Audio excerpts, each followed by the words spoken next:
For today's video guys, dahil matagal-tagal na rin po akong hindi nagbablog, ipapakita ko po sa inyo yung aking nabili na tablecloth para sa ating lamesa. At dahil December na at malapit na po ang Pasko guys, hindi pa po ako naglalagay ng kahit ano pong Christmas decoration sa aking bahay. So ito na nga po, pagpapalit na po ako ng sapin ng aking curtain. So guys, lika, tara samahan niyo po akong mag-ayos ng aking lamesa at ang aking curtain na pang Christmas decoration. So yan na. Guys, nabili ko nga po pala ito sa Lazada, 169 kasama po yung isang maliit na kurtina. So guys, ito na nga, sinimulan ko na pong mag-imis ng aking mga basura dito sa lamesa. Guys, alam nyo ba, pag dumarating ako galing sa trabaho, maraming relate siguro na mami na katulad ko na pagdating nila galing sa trabaho, sila pa rin ang naglilinis ng kung ano ang pinagkanan ng kanilang mga anak.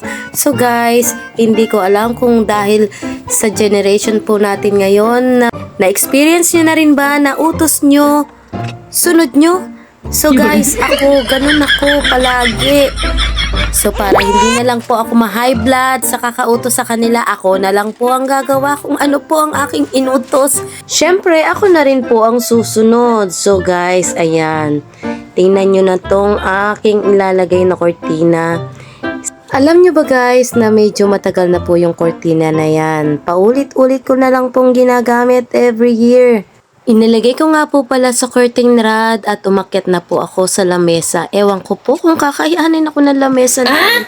Pero habang umaakyat po ako dyan, maririnig ko po yung lamesa na So guys, medyo kailangan dahan-dahan ulit, baka bumigay. So guys, ayan na nga po. So ito, palitan ko na nga po yung aking cover ng lamesa. Tinago ko nga po pala yung aking pinagpalitan at medyo malinis na malinis pa nga po pala. So ito guys, yung aking nabili na 169, kasama po iyan yung maliit na curtain na yan na ilalagay ko dapat sa gitna. Pero parang hindi po ako satisfied. Itago na lang po natin kasi masyadong bongga. Parang akala mo saan ang may handaan. Wow. Malapit naman po akong panganda.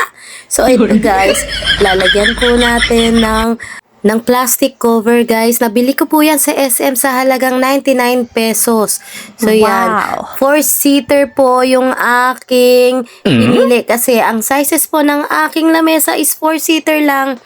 So guys, para hindi po mabasa ang tablecloth na binili ko, yan, makikita nyo naman, para hindi po siya mabasa, kailangan po nating lagyan ng plastic.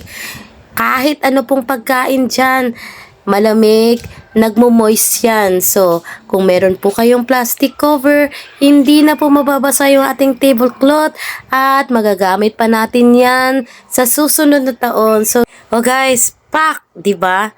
Okay na po yan sa aking bahay na maliit.